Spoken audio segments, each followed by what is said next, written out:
and her paper is titled Solidarity. Great, thanks so much. I just sent a handout through the chat. Can people see that? Okay, it's a very minimal handout. So I wanted to share some really early thoughts on solidarity. And I want to start by thinking about the problem of how to address structural oppression. So oppression in the American context shouldn't be understood just as the exercise of tyranny by government. This was Iris Marion Young's argument, of course, in her landmark paper, Five Faces of Oppression. In the American liberal context, as Young argued, we tend to think of oppression as synonymous with tyranny, but this definition fails to capture the experience of oppression as suffered by Americans. Young directs our attention to the social movements in the US since the 1960s, including women, Blacks and other people of color, LGBTQ, working class people, the physically and mentally disabled. And what we see is that oppression is actually better understood in terms of social groups, and that oppression is a structural concept caused by, quote, the everyday practices of a well-intentioned liberal society. So the idea is people are just living their lives, but in living their lives through various economic, political, and cultural institutions, they contribute to maintaining oppression. Young's insight shows us how oppression doesn't actually require any oppressors. Instead, what we'll see is that with respect to every oppressed group, there will be a privileged group. And this is where we find one of the most frustrating features of structural oppression. Because the oppression is diffuse and can operate even without any intention to oppress, there doesn't seem to be any individual or group of individuals that we can hold responsible for the oppression. And I think the frustration produced by living under an oppressive regime without being able to hold anyone responsible can help us to understand the contemporary phenomenon of trying to hold even well-meaning but mistake-making individuals to account in a somewhat punitive fashion. I'm going to refer to this as shunning. Shunning is an attempt to punish or sanction people for their individual actions because their actions have the effect of perpetuating oppression. So consider an example like the following. Bob and Jane are having a conversation at work. Jane pauses and Bob starts talking again. When Jane explains that actually she wasn't finished talking, Bob explains, "I'm sorry, I thought you were done talking." Then whether or not the explanation is sincere, Bob's explanation, Jane might shun Bob as an oppressor, a misogynist in this case, since silencing women is one of the mechanisms of misogyny. I think we're sympathetic with Jane, but I also worry that shunning a well-intentioned person for perpetuating oppression doesn't sit easily with understanding oppression as a structural concept. And here are 3 points of friction in particular. One, trying to hold an individual to account ignores Young's insight that the nature of the problem is such that we cannot find individuals who are directly causally responsible. 2, shunning calls for a moral purity that might not be possible. As Patricia Hill Collins has argued, while we're all oppressed along some dimensions, we're also privileged along others. This means that even as we shun others, we ourselves are appropriate targets for being shunned. And 3, the structural aspect of oppression makes it difficult for those who are privileged to actually divest themselves of their privilege. Here's an example I really like from Ann Cudd. When John Stuart Mill married the love of his life, Harriet Taylor, he renounced his conjugal rights. But as Cudd points out, it wasn't possible for John Stuart Mill to actually give up the privileges bestowed by marriage because the law didn't recognize his renunciation, so he could in the future regain them if he claimed them. And that possibility would always give him a better bargaining position with respect to Harriet Taylor. So I want to be careful in recognizing that shunning can serve as a powerful tool for the oppressed. Given that oppression is not a monolithic problem, however, it'd be useful to have more tools. So what I'd like to do is suggest another kind of tool, solidarity. But the kind of solidarity I have in mind is probably not the kind we're most familiar with. So here's my attempt at trying to spell out a different kind of solidarity. In general, solidarity is understood to be a kind of fellowship organized against some injustice and often based on some kind of similarity. So we can think of examples like union membership or Black solidarity. And in general, we think of solidarity as supererogatory. So Sally Schultz argues, for example, that you don't have to be in solidarity with some group, but once you are, you take on certain responsibilities. Or Tommy Shelby, who argues that people who are Black are under no special obligation to join in Black solidarity. And Schultz and Shelby both agree that solidarity is of instrumental value. It's useful as a means to ending some particular injustice. The solidarity I have in mind is distinct from traditional solidarity on all three grounds. It's not based on similarity, but difference. It's not supererogatory, but something like an imperfect duty. And finally, solidarity isn't of merely practical or instrumental value, but of intrinsic value as well. So to understand what the solidarity I have in mind looks like, let's start from the fact that we're all implicated in maintaining systems of oppression, even if we don't want to be. What realistic obligations can there be in light of this fact? I'd like to consider three. One, we need to understand that our privilege produces blind spots, which means we need to be open to learning how things are from other points of view. As Maisha Cherry puts it in her work on solidarity care, figure out how you're a problem and stop being a problem. Two, when we teach and correct each other, it should be done in a spirit of equality and not superiority. We have to hold each other to account, but in ways that are meant to build each other up, not tear each other down. As Bell Hooks explains, there's a difference between being critical and trashing each other. And three, we must be nonviolent. If our aim in organizing around a principle of justice is to seek a community of justice, then we have to hold open the possibility for people to join in, and violence makes that very difficult. So the solidarity I have in mind, to the extent it involves at least the three features I've just pointed out, openness to learn, meeting each other as equals, and being nonviolent, solidarity is about being properly attuned to the social and political needs of others. Solidarity is about living as a socially responsible group member. This makes solidarity not just a means, but also an end in itself. Solidarity, on my conception, is not primarily a goal-oriented activity, but a way of life.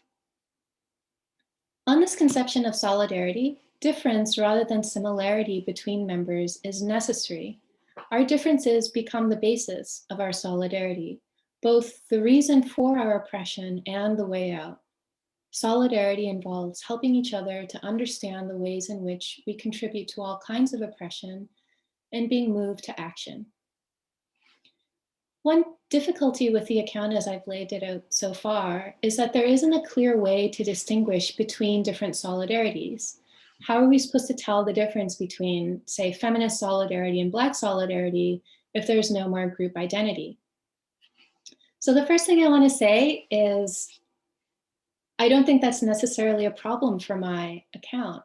Bell Hooks, in her essay on solidarity, for example, argues that we can't have feminist solidarity unless we're also willing to stand in opposition to racist, heterosexist, and classist oppression. And yet, to the extent that we want terms like feminist solidarity or Black solidarity to be meaningful, we need some way to distinguish between them. So how about if we distinguish based on willingness to engage in disagreement, where this doesn't just mean a willingness to argue, but an openness to the possibility that you might be wrong, that the criticism being leveled against you might be apt with respect to a certain axis of oppression. So here's an example. Let's say a second wave feminist and a third wave or fourth wave feminist are watching the music video for Blurred Lines. I don't know if people remember this. I guess it's like really old now. But in the video, a model and self-identified feminist, Emily Ratajkowski, boldly dances topless in a G-string while the two male singers leer at her and sing things like, "I know you want it." As feminists, we have to ask whether the music video is helping to set women free or entrenching patriarchal norms. If the second wave and third wave feminists can have this conversation, even though they disagree and disagree strongly, could that be enough for us to identify them as being in feminist solidarity? I don't ask that as a rhetorical question. It's a genuine question. So I'd like to consider 3 objections now. So the first objection is that it's too burdensome to ask those who are oppressed to reach out to their oppressor. So it's a demandingness objection. In reply, I'd like to kind of direct our attention to the following. Understanding oppression is not just about facts. Jean Harvey has a really good example about stalking. Before stalking was taken seriously, like as a crime, women had a really hard time convincing men, well-meaning men, police, lawmakers, judges, law professors. Women had a really hard time convincing these men that stalking should be a crime.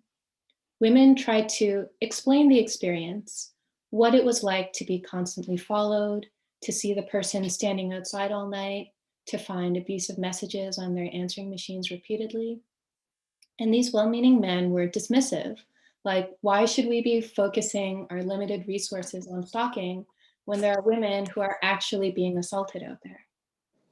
Harvey uses this example to show that what's necessary for solidarity is not just factual understanding, facts that X, Y, and Z happened, but empathetic understanding, what it's like to have experienced X, Y, and Z. And that kind of empathetic understanding requires conversation and dialogue. And it's only through this process that the person who is privileged can, as Lawrence Thomas puts it, listen and let another's pain reconstitute one so much so that one comes to have a new set of sensibilities, a new set of moral lenses, if you will. So we're faced with a practical necessity. To the extent we seek solidarity, then as a matter of practical rationality, some degree of engagement with the oppressor, with those who are privileged, is necessary. This doesn't mean that those who are oppressed must actively seek out their oppressors or talk to oppressors whenever oppressors want to talk to them, but it does minimally involve, I think, a willingness to give an opportunity for the oppressors to reach out in some way to the oppressed group, a willingness to welcome the oppressor or the privileged to join with you as you both strive for freedom and equality for all. Here's a second objection, and it's an argument from unfairness. In a recent-ish paper in Political Theory, Juliet Hooker argues that American society always asks for Black sacrifice, and it's never the other way around. We never ask white people to suffer and sacrifice for the sake of African Americans. Then the objection would be something like this: isn't my conception of solidarity just adding to this unfair demand? So in reply, I want to repeat that I'm thinking here of people of goodwill who make mistakes, or people who are broadly aligned to the same end but are going about it badly. So if we distinguish between the old-fashioned racist and the modern racist, where old-fashioned racists are people who harbor racial animus, and modern racists are people who see themselves as egalitarian but act in racist ways. So what I'm talking about is solidarity with modern racists and not with old-fashioned racists. Then I think that the unfairness is of a different kind. The unfairness involves the fact that some people are so privileged that they can go around making all kinds of moral mistakes, hurting other people and not themselves being hurt. What allows them to do this are the systems of structural inequality. But here, modern racists agree with those who are oppressed that these systems are unfair and should be dismantled. And a third and final objection is that blaming or some kind of censure is necessary in order to hold people to account. My first reply is that blame is distinct from holding people to account, and that blame might not be necessary in order to hold people to account. My colleague, Eugene Chislenko, has been doing very interesting work in this area. But if we think blame is necessary, then I'd argue that forgiveness is called for. And I'd like to commend a really beautiful paper by Eva Gerard and David McNaughton called In Defense of Unconditional Forgiveness. In response to all of the above objections, I wanted to share a little story about my kid when he was in kindergarten. He was learning about Martin Luther King Jr. and about Black Lives Matter. And he came home and was really excited to tell me about the difference between a mistake maker, a bystander, and an upstander. A mistake maker is someone who makes a mistake. Maybe they call someone else by a mean name. A bystander is someone who sees this and does nothing. An upstander is someone who intervenes, perhaps by aiding the person who's been hurt or by calling out the mistake maker. But being an upstander is not about punishing the mistake maker. And we still see the mistake maker as a person, just a person who's made a mistake, not as our enemy. If we do see the mistake maker, our fellow citizen or community member, as our enemy, this is going to raise for us a very different set of questions. And that's what I'd like to end with. I'd like to end by thinking about these kind of difficult kinds of cases. How are we supposed to relate to people who don't care about others? And I got to hear Andrew Fitzgibbon this morning considering this question a little bit during the panel on his new book. Do we need solidarity with people who want to oppress others? So we're not thinking of people who are inadvertently making mistakes, but people acting out of animus or recklessness to harm others. Okay, about 2 more minutes, Leanne. Thanks. I think this is a difficult question for me because I think that rule of law by itself is not enough to hold a society together. And I know Jen Kling is thinking about this as well. She brought it up in her talk yesterday. I think we need something like solidarity as I've been describing it. If that's right, then we need a way for solidarity to cast a very wide net so that American solidarity will include racists and include misogynists. So on the one hand, we need solidarity in order to have anything like a society, a cohesive society. On the other hand, the kind of solidarity that I'm calling for seems to require something superhuman, to ask one group to forgive or try to understand another group that harms them and intends to harm them. And it might also be immoral. By being in solidarity, we might be validating or participating in perpetuating the injustice of racism or misogyny. I think a useful place to look to try and understand what we're supposed to do as Americans is to look at solidarity, the kind of solidarity that some people might have with prisoners. And I'm not thinking about people who are in prison for a crime they didn't commit, or political prisoners, or people who've been sucked up by the school to prison pipeline, or trapped by the prison industrial complex.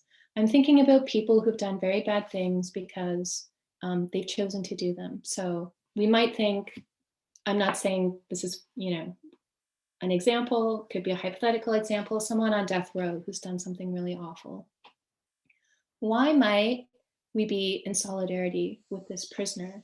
We can think of like Catholic priests and nuns who minister to death row prisoners. I don't think that those who minister to death row prisoners in solidarity are condoning their behavior or even necessarily sympathetic with the prisoners. I think a better way to understand their solidarity is that they're attending to the needs of the prisoners as humans, perhaps because they're our co-citizens. We're seeing a greater and greater divide in American politics and civic life, not really between red states and blue states, more between rural and urban areas.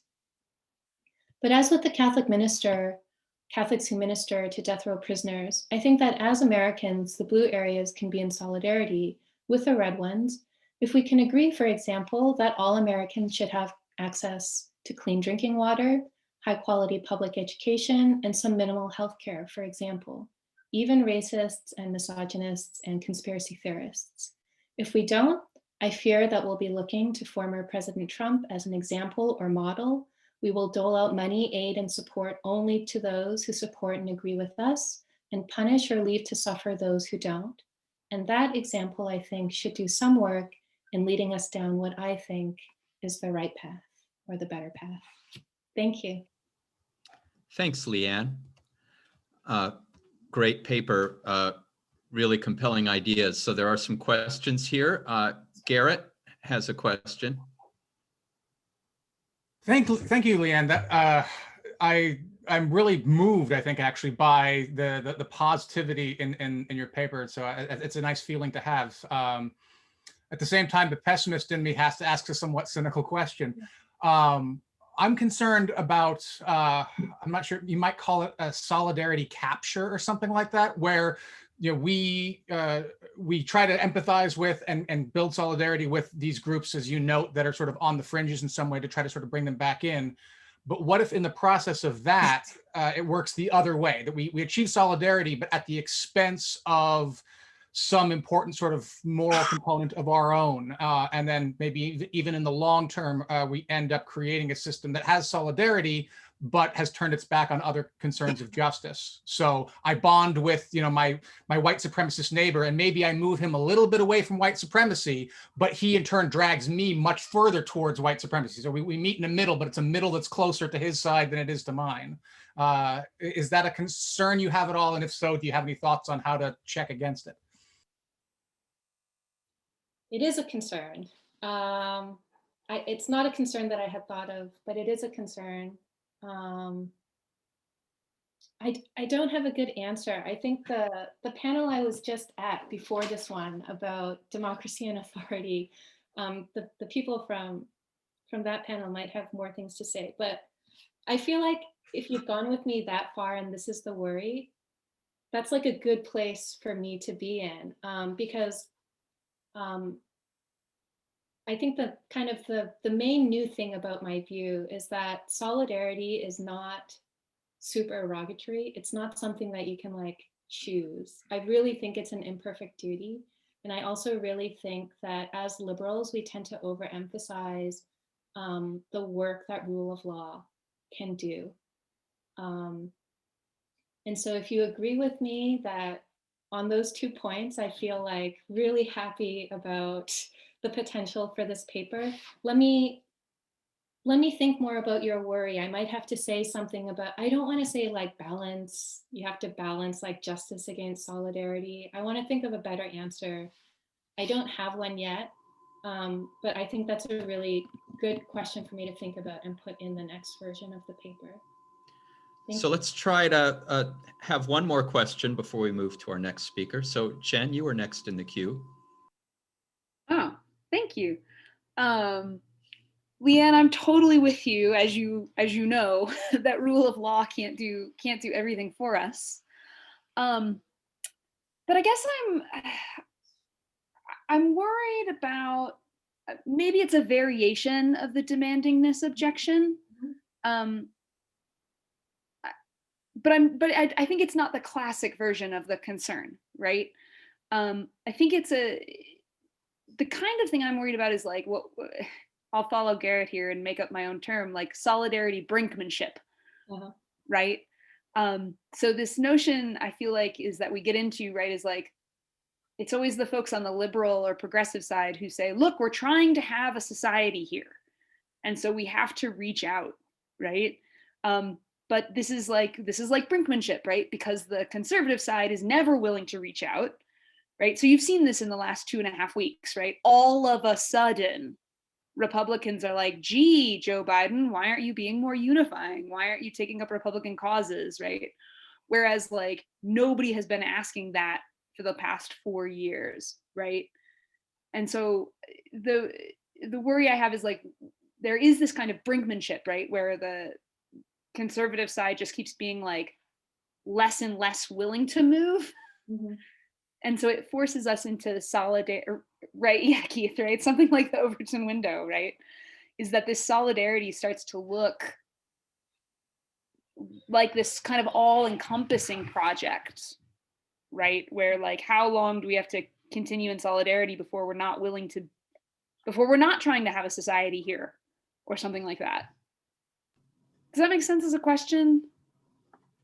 Yeah. Leanne, I think maybe we'll have a little bit of time at the end of the session Oh, no. to circle back. That was a really good, I thought, Thank a really good question, and I'm sure Leanne has some response here, but I think in the interest of time, we had better move on, okay? So our next speaker is Negin Tahvildary. Am I close? Yeah, perfect. Nobody has ever pronounced my first and last name so well. My Well, that first time meeting with me. Thank you. well, I'm very glad. That was sheer luck, but I'll take it. So she's lecturer in philosophy at Fresno State University. She had earned her law degree and PhD in comparative international studies in Iran, and has worked as a UN officer in Iran and Afghanistan, and has done a lot of other things. But the title of her talk is Building Peace, Repairing Hope: Restorative Mediation, an Effective Collaborative Approach.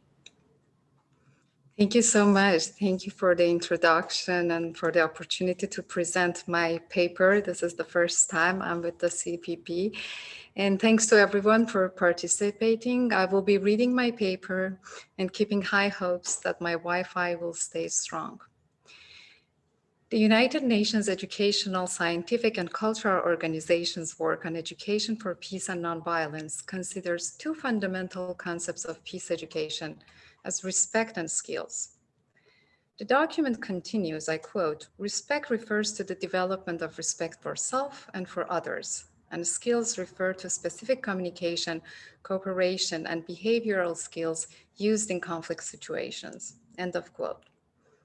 As the field of restorative practices has grown extensively during the latter part of the last century, it has become increasingly important to teach and nurture respectful conflict management skills in youth and in future helping professionals through direct instructions, guided practices, and cross-age mentoring relationships.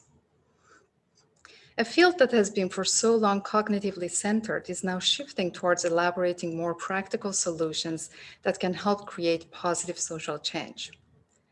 Restorative mediation as a sample methodology in peace building enables participants to elaborate on mutually acceptable measures for cooperative problem solving. In my talk, I will try to evaluate restorative mediation on an interest-based model and how it generates hope among parties. I will move on to describe some examples of the alternative to dispute resolution that applies restorative justice principles to building hope in times of conflict. I argue that this collective hope will in turn entail more socially desirable elements such as unity and solidarity that fosters peacemaking, peace building, and peacekeeping efforts. I will begin by assessing the effectiveness of restorative practices at a group level, moving through a consideration of conflict in advanced social units, and ultimately at an international level. According to surveys conducted by the US Department of Justice, more than 290 victim offender mediation programs are operating throughout the United States, involving thousands of cases each year. Mediation and alternative to dispute resolutions are increasingly perceived as viable substitutes to the more traditional retributive practices. However, such types of alternatives are not highlighted in much of the process-oriented theories common in the fields of PACS, peace and conflict studies. Our task is therefore to redefine restorative practices from the criminal justice system and incorporate them into an educational setting.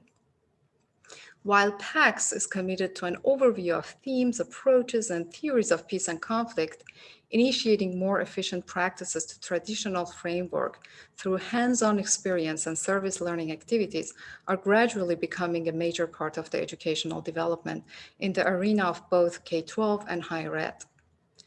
Consequently, peace education in its more modern form, consists not only of teaching fundamental concepts related to the use of force and violence, but also building a framework to implement relevant activities in managing conflict.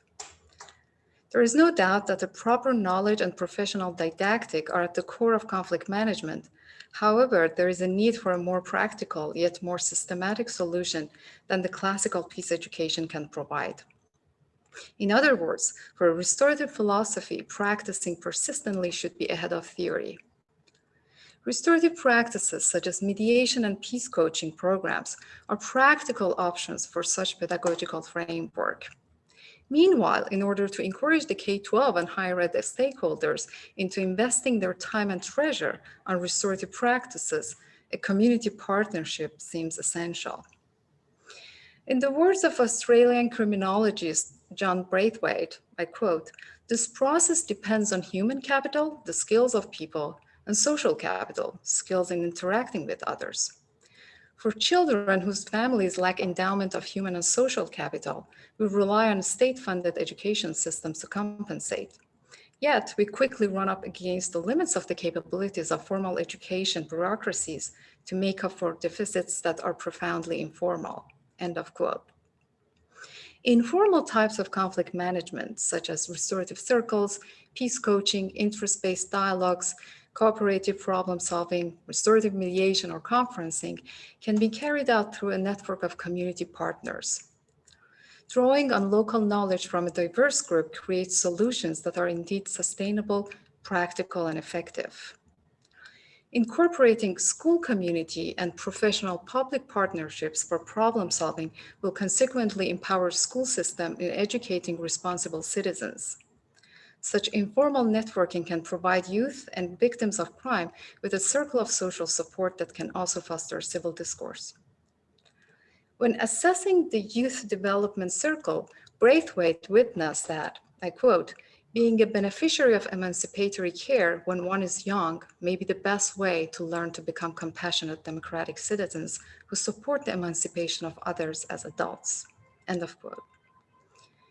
On a national level, since July 2000, surveys by the Office for Victims of Crime at the U.S. Department of Justice show that the vast majority of victim offender mediation programs routinely involve support persons in the process, such as parents or those that the parties trust. According to the Norwegian sociologist and the founder of PAX, Johan Galtung, in many international disputes, mediation fails when it's not implemented in conjunction with other approaches and methods of conflict transformation through local resources and actors at the community and grassroots levels.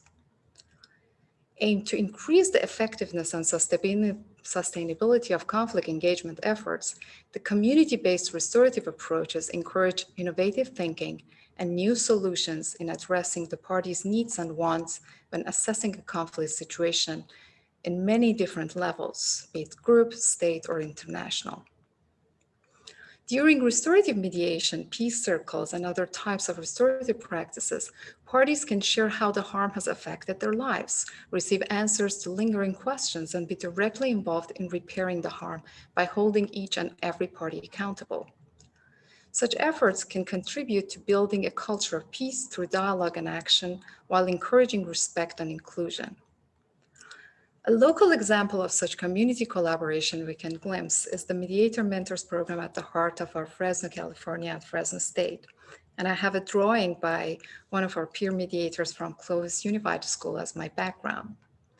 The Mediator Mentors program at Fresno State is a university public school partnership where college students from Peace and Conflict Studies program implement peer mediation in local schools. Since its inception in 1998 by Dr. Pamela Lane Guerin, and I'm the current director of the program, our program has served more than 12,000 teachers and children across the valley. By adopting a more holistic approach to manage behavioral and educational problems, this program empowers the young generation and introduces schools to alternatives to traditional methods of punishment. Restorative dialogues are the foundation of our school mediation programs, and the interest-based framework provides practical guidance for peace coaches and mediators to facilitate conversations from minor school disputes to bullying and even more serious problems. We strongly advocate that all restorative programs be extremely attentive to the needs and interests of all the parties involved. When analyzing war or conflict, many emphasize on the dysfunctional perspective of conflict, highlighting its disruptive aspects, such as how it prevents growth, development, and social progress. However, any college mentor or peer mentor in our program will draw our attention to a more eufunctional perspective, which is that the conflict can serve an overall positive role for its participants. In our trainings, we call it the 3 N's of conflict, that is natural, normal, and necessary for growth. And if you ask my husband, there are 4 N's, and the 4th one is Negin, the troublemaker. So if we define conflict as per what Ronald Adler calls, I quote, an express struggle between at least 2 interdependent parties who perceive incompatible goals, and interference from the other party in achieving their goals, end of his definition, then the process of mediation should be framed around the context of interest and mutually inclusive dialogues, and away from positions of incompatibility and opposition towards a dialogue. On this account, the methodology used in restorative mediation process is explicitly interest-based. Once the commonalities of the parties have been identified, the discussion then turns to how these common interests can be deployed to achieving each participant's nominated goals and identifying the needs that require support from one another. In other words, instead of a positional bargaining, parties develop mutually acceptable solutions that meet their individual and joint interests. For a productive evaluation of needs, the help of a neutral third party as the mediator or facilitator is, of course, crucial. In a more collaborative approach, co-mediation can involve more trained community volunteers and also improve the quality of assessment and help the parties process their emotions while getting educated on each other's needs and specific wants. Such teamworks usually illustrate a 360-degree panoramic view of the issue compared to a centered positional-based. In a position-based bargaining, the flame of hope fades as parties get too involved in a competitive structure of a single-sided settlement and a win-lose situation. So when parties are stuck in their positions and their preferred type of solutions, mediators play an essential role in shifting the discussions toward the cooperative interest-based negotiation. Although many types of restorative practices are largely settlement-driven, restorative mediation is primarily dialogue-driven. In this way, a resolution is not guaranteed and the process is more transparent and not providing illusionary hope, but rather the dialogue itself serves as a healing process. In a restorative setting, hope is built through the different stage of mediation, and the focus is therefore more on the process than the outcomes. Or as law professor Peter Dreyhus describes it, hope goes beyond mere wishing for an outcome. There is no surprise that the recent peace education literature has presented new terminologies, such as conflict management or conflict transformation in lieu of conflict resolution. While the parties' intention look forward to achieving some results, the end goal is not just to resolve the issue. In other words, the hope for a resolution will not convert into despair in case of a final disagreement. Instead, the process of civil discourse and the hope of empowering parties to voice their ideas as a responsible member of the community, be it in the classroom, neighborhood, or a citizen of the globe, is at the core of restorative mediation. Individuals involved in a collaborative setting are taught the process of hope and learn what social theorist Valerie Braithwaite defines as hope's social etiquette. And she describes this hope's social etiquette as, I quote, to empower others through the gift of hope and to empower ourselves through receiving the hope that others offer. There are, of course, obstacles in this process, such as when the parties cannot identify or articulate their primary interests, and sometimes intentionally hiding them by the fear of losing the game. In the case of an unintentional blockage on interest, mediators' open-ended question can assist the parties dive deeper into the issue and search for the underlying causes. Every mediator mentor and even the K6 peer mediator with our program know the magic in 1, asking different questions, and 2, asking questions differently.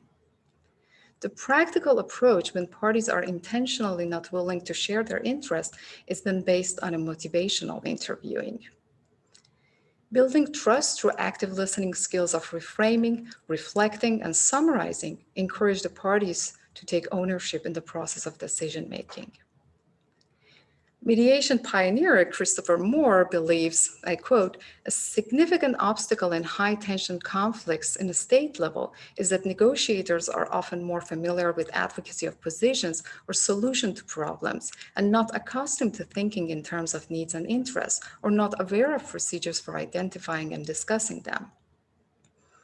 Too much concern on arriving to a solution can indeed distract the repairing of harm and healing process." Galton marks another difficulty in the state level that's often overlooked. I quote, "The belief that those in position of leadership will be able to guarantee compliance to the agreement and to deliver to support of their respective communities. While bringing leaders together for an agreement may be sufficient to a ceasefire or a peace agreement, it does not deal with the damaged relationships or the human suffering which conflict engender. The capacity of one conflict to create new conflicts and to explode into further violence is left unaddressed." Dreyhus finds a similar pattern in a societal level of negotiations. I quote, "When the private hopes of a majority of individuals within a society become less and less linked with the state institution, that's when the prospect of a society maintaining or achieving well-functioning institutions becomes slimmer and slimmer. When institutions become cut off from the individual initiatives that help hopeful thinking, their capacity to adapt to changing circumstances is reduced. This is in fact how reality is shaped through a self-fulfilling prophecy for that community. However, during a restorative conferencing, unlike a negative thinking of self-fulfilling prophecy, the mediators do not start the process assuming that the resources are limited or that parties have entirely incompatible interests, but rather adopt a humanistic, non-judgmental approach and invite the parties to join them in this process. Furthermore, restorative practitioners emphasize that in the last phase of mediation, which is reaching to an agreement, and of course, in case of a possible agreement, the solution must be the one which comes from the parties to the conflict themselves and cannot be forced upon them by others, even by the mediators, as their task is just to carefully facilitate the conversation and help the parties invent creative solutions inclusive of mutual interest. Since restorative mediation focuses on volunteer participation and demands engagement of all parties by setting obligations and responsibilities for all, and addresses the psychological needs and willingness of all parties, therefore I can argue that it falls under the category of what social scientist and philosopher Victoria McGeer considers as hoping well. We have about 2 minutes, okay, Negin? Thank you. According to McGeer, I quote, "Hoping well is responsive hope. While the individual must assume responsibility for articulating his or her own hopes, the process of hoping well involves interacting with the hopes of others." McGeer argues that through investing in the hopes of others in helping make these hopes meaningful and realistic, a sense of agency and trust in one's own capacity grow. Of course, like any other restorative program, restorative mediation may not be appropriate for every conflict, and therefore must be adapted to the specific situations based on the needs, wants, and willingness of parties involved. However, and in order for me to conclude, I have to share that as a child of 8 years of Iran-Iraq war, who opened her eyes every day with the hope to stay in her bed during a starry night, rather than counting the stars on the roofless refuge in the middle of the nowhere, I have personally experienced the obstacle of bargaining models by world leaders and the efficiency of mediation and interest-based negotiations conducted at that time by the United Nations. UN used to be my childhood imaginary friend and became my workplace, as Kelly told you. So I've started my talk with a quote from UNESCO and would like to end it with another quote by the same agency. Building the foundations for peace is as much a challenge for teachers as it is for those who sign peace treaties. Conflict resolution and the implementation of peace settlements feature regularly in the news, but we should ask ourselves how much such peace efforts would achieve without the contributions of the world's 50 million peace teachers.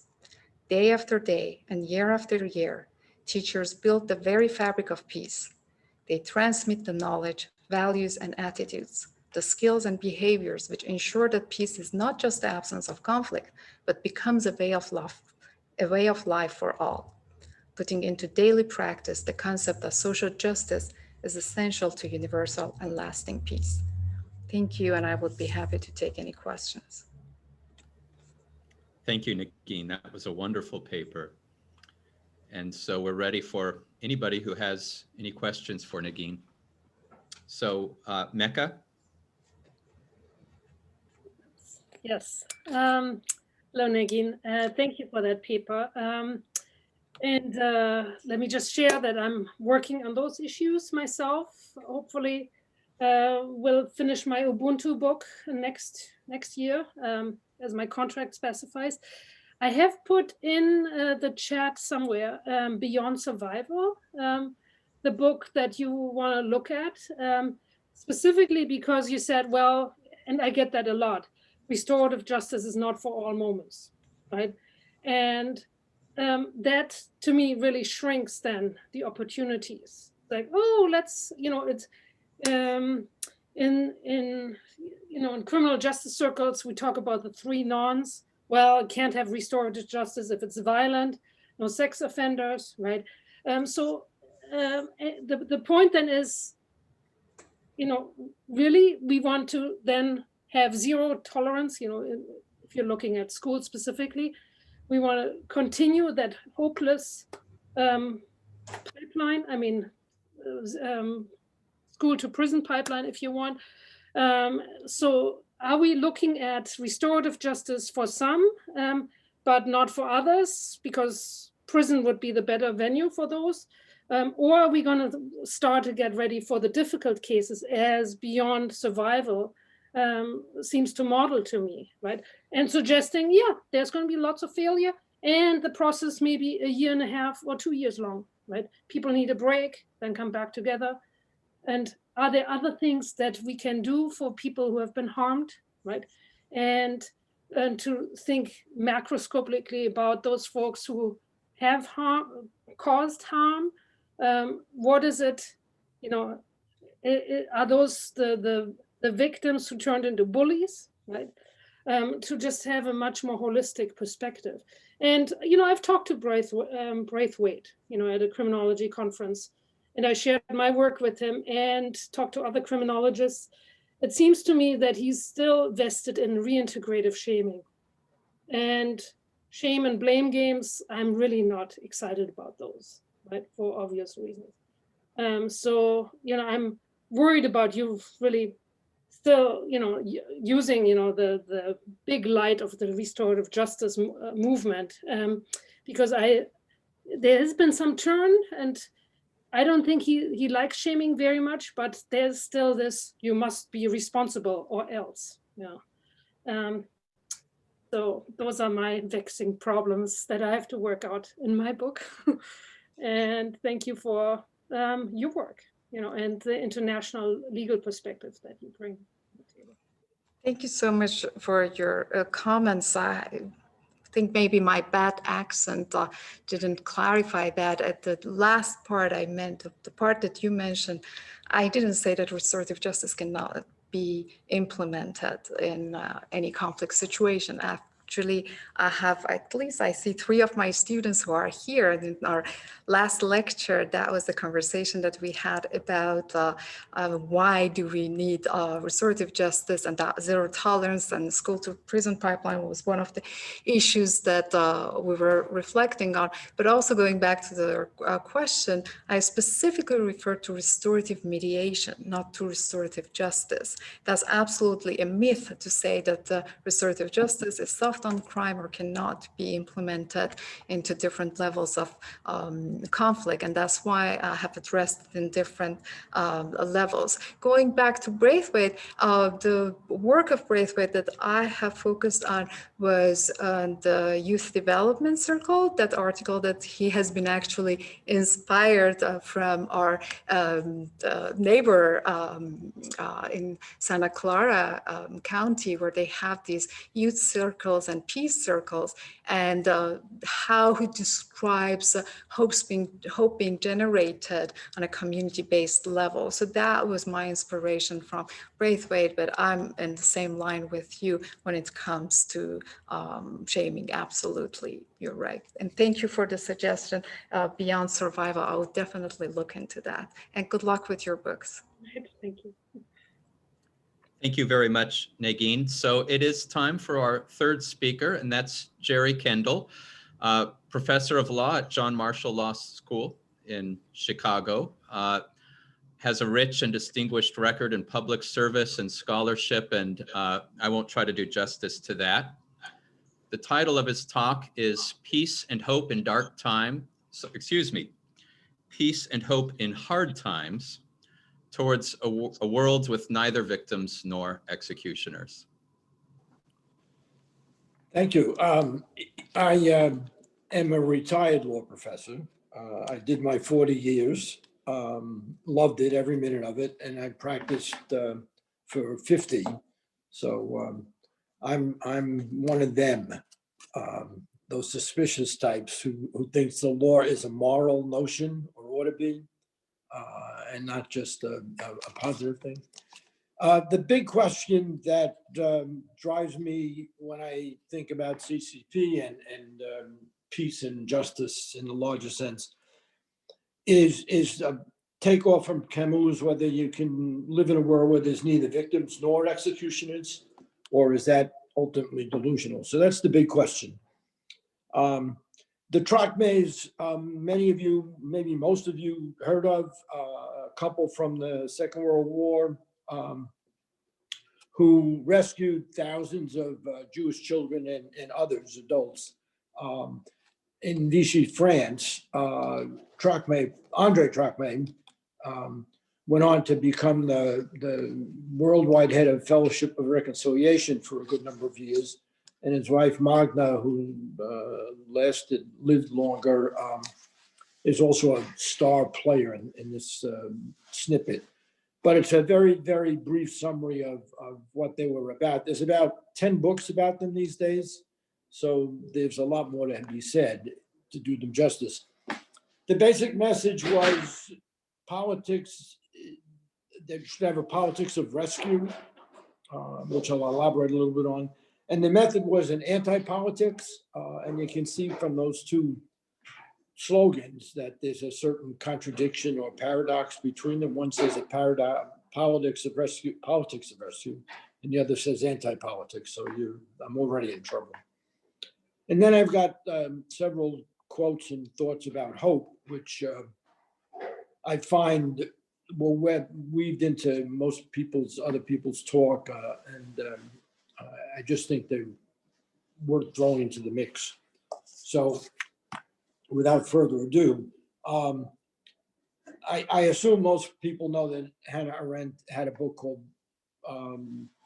Life in Hard Times or Dark Times. That the title, despite suggestions that these are not the only dark times, I don't think the title of the conference suggests that, but they certainly have been and probably will continue to be.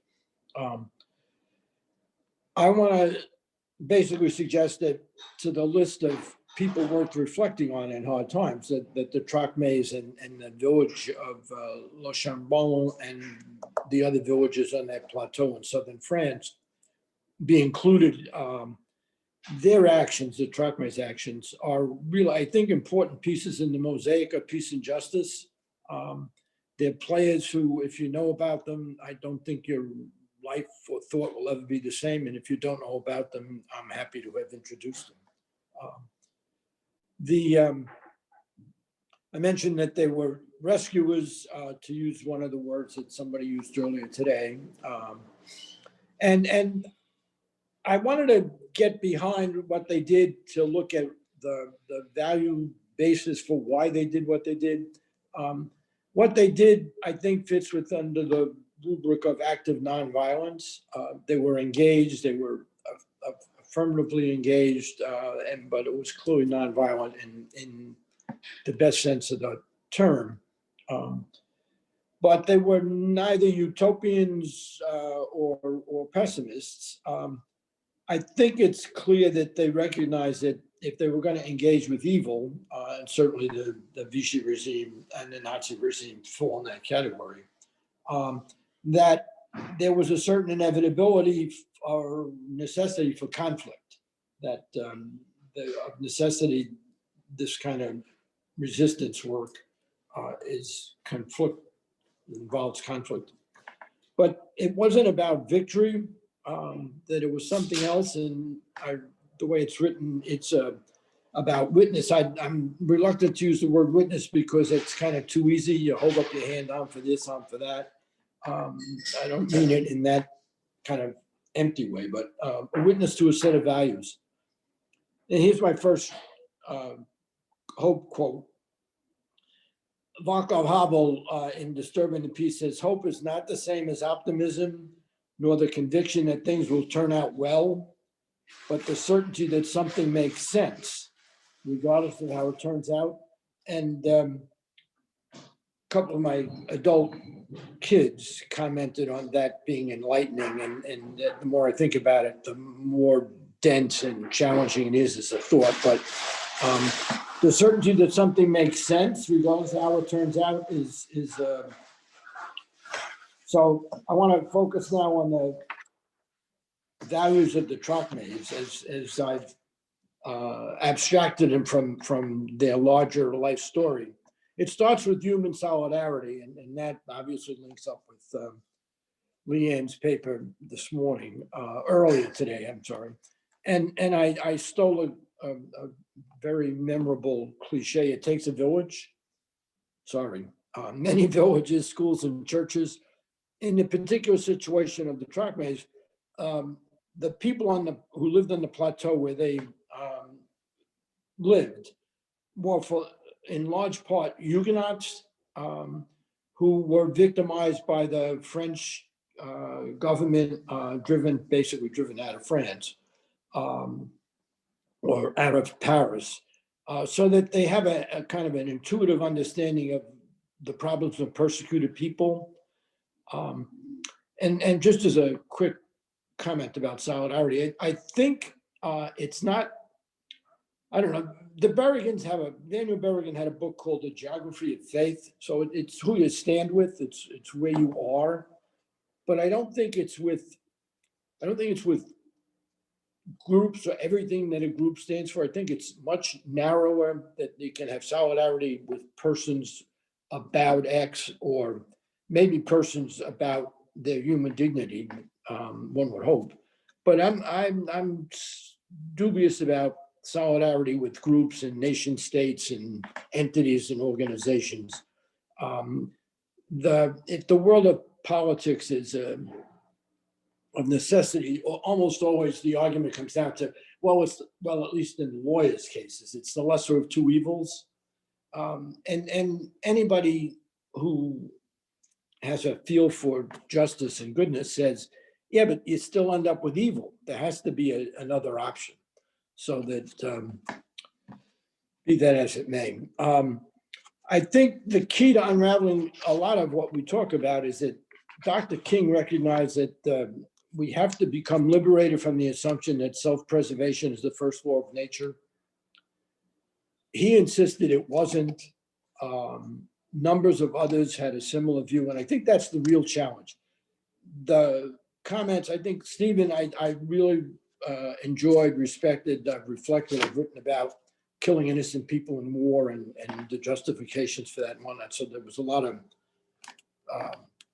congruence in our thinking.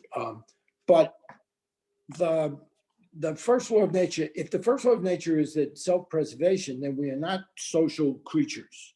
If we are social creatures, animals, if you prefer, to steal a line from Aristotle, But then it can't be the first law of nature. The first law of nature is that we're social creatures. Forget about the word creature, but that's social anyway. I think that's part of the key here.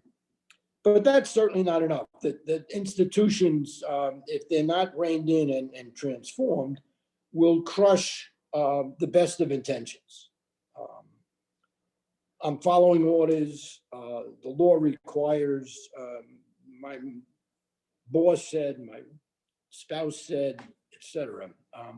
Institutions of necessity create those kinds of dilemmas.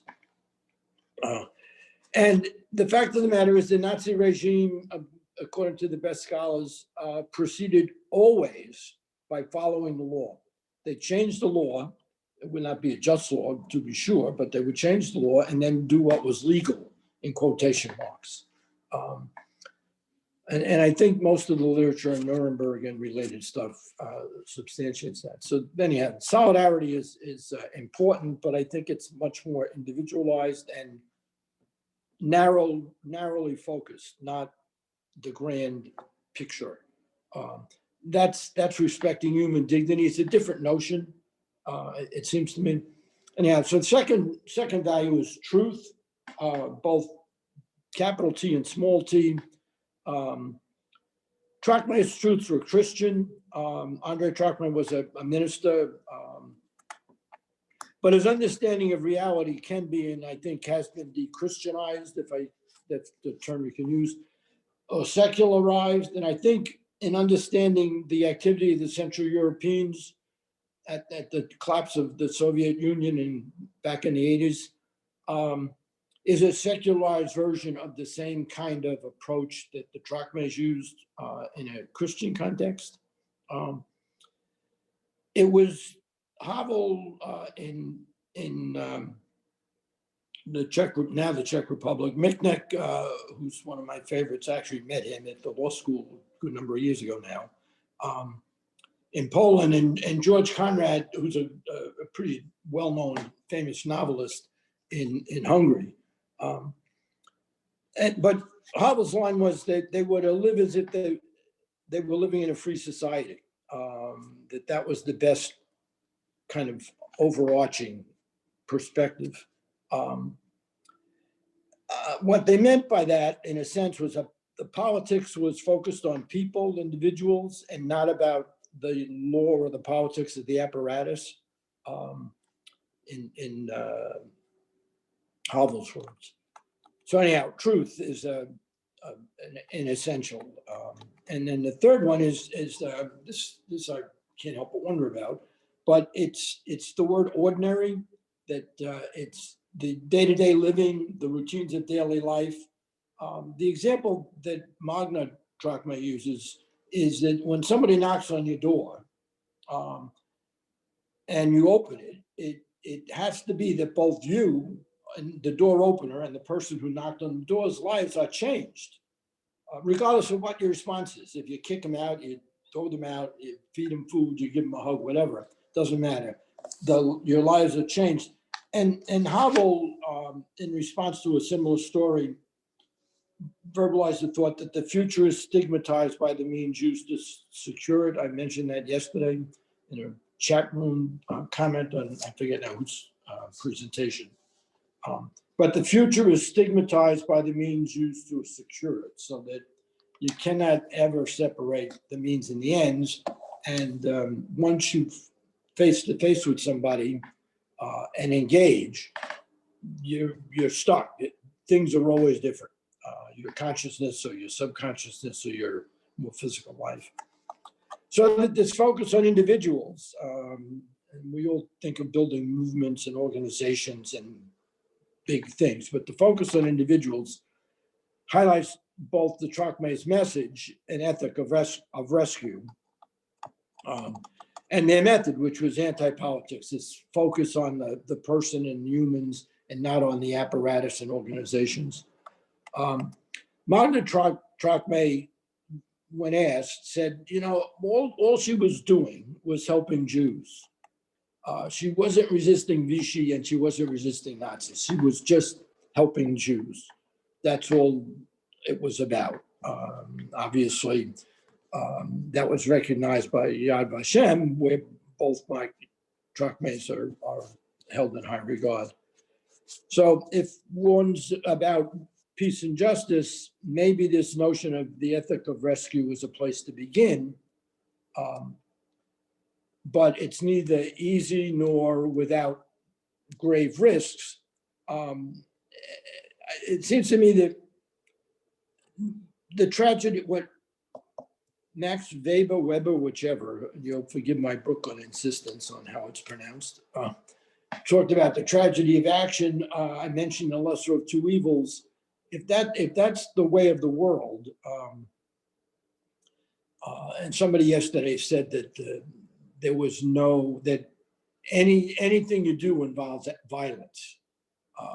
I would want to resist that by suggesting that we spend more time on defining violence than we have, but maybe the politics of rescue is the best way to conceptualize how we can get closer to Camus' ideal about neither victims nor executioners.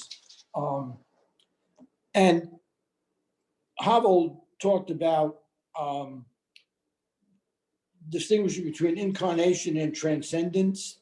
Those are kind of traditional Christian kinds of concepts. Incarnation was about embodiment, human personal embodiment of the value, as opposed to looking up so that you work horizontally rather than vertically. Did I do that right? Yes.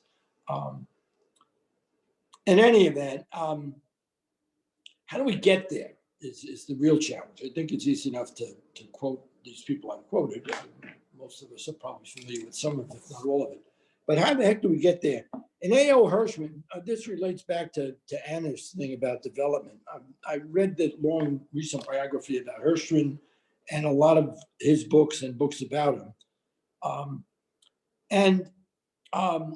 He says there are certain realities that cannot be overlapped or cannot be ignored. They have to deal with. The first one he mentions is the impossibility of complete knowledge. This is Hayek's famous notion that you can never have socialism because the government can never know enough to come up with the right price in quotation marks. The second one is there's always unintended consequences, which obviously follows logically from the first one. And the third one, the one that I thought was under respected or attended to, so to speak, a little bit, and when Anna was talking, was that I think it can be highlighted that small steps change everything, that small steps open possibilities that otherwise didn't exist, that everything changes everything. There are black swans, so to speak. Somebody wrote a book with that title. So Camus says about hope that it remains the most difficult. Hope remains in the most difficult task, to reconsider everything from the bottom up so as to shape a living society inside a dying one, which obviously is a side to Marx. But I also think it suggests that local knowledge is indigenous knowledge, indigenous people's knowledge is an overlooked resource all too often.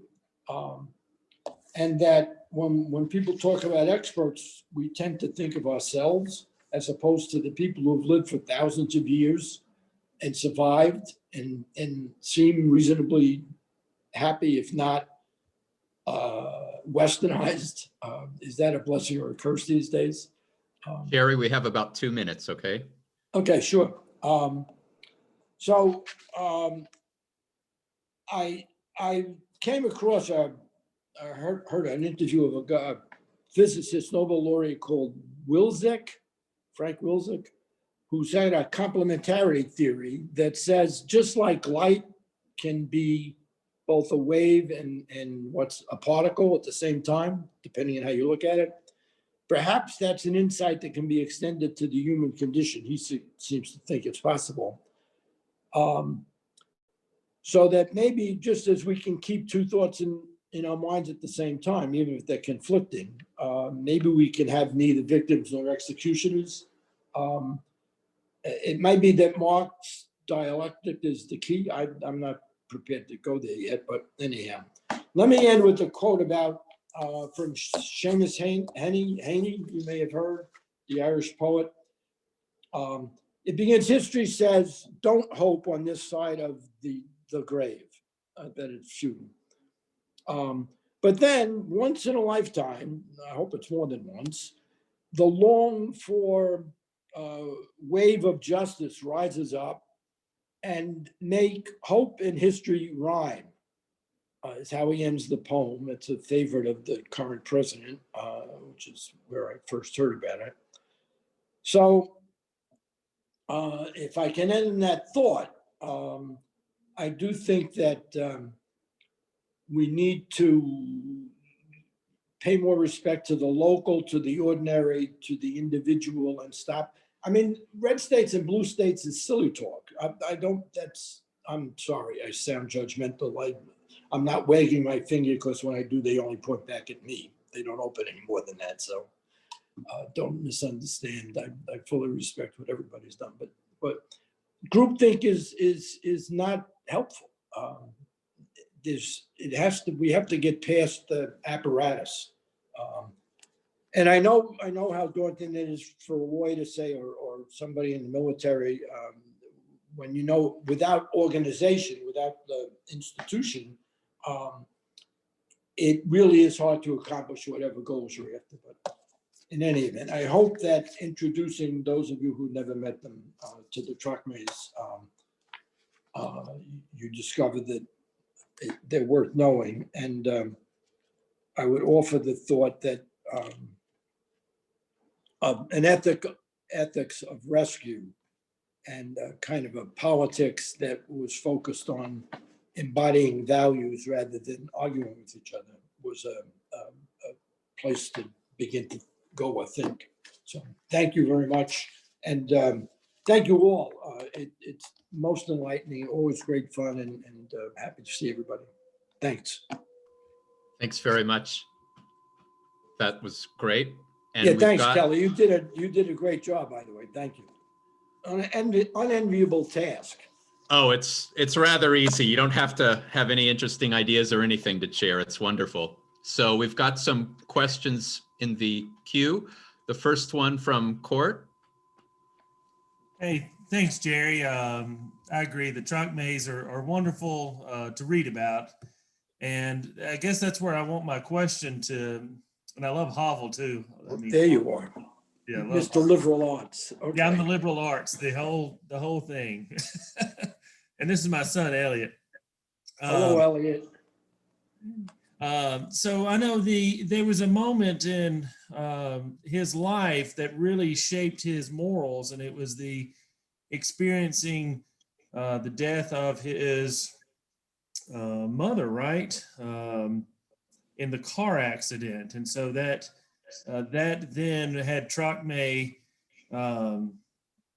accept this notion of the value of life. And I wonder what kind of role that plays and maybe becomes a barrier to this social thought, because we don't experience life in the same way, and we don't have those moments where we say, oh, well, all life is valuable. So I don't know if you have any thoughts to those like points in life that make us value life or peace or justice, or become angry and want to kill millions of people. I'm sure that we all have used, maybe not all, but lots of people use the expression, it could kill you. You go to a baseball game, you don't have to get into an insurrection to have your rhetoric way over the top. I remember as a kid yelling at the baseball game, kill the umpire. And I was 10, some much older guy turned around and said, shut up, gravel voice. So it was a transformative experience. I don't know, the contingency of life, I think we just had a family experience, a tragedy that reminds me that we're not in charge. And I suppose that's one of the things that we have to do work on to better understand that we're not in charge. The military understands they're all in it together. that nobody can succeed alone, that if he or she is hurt, we're all hurt, etc. So that solidarity is the key, and that's a model that's worth emulating.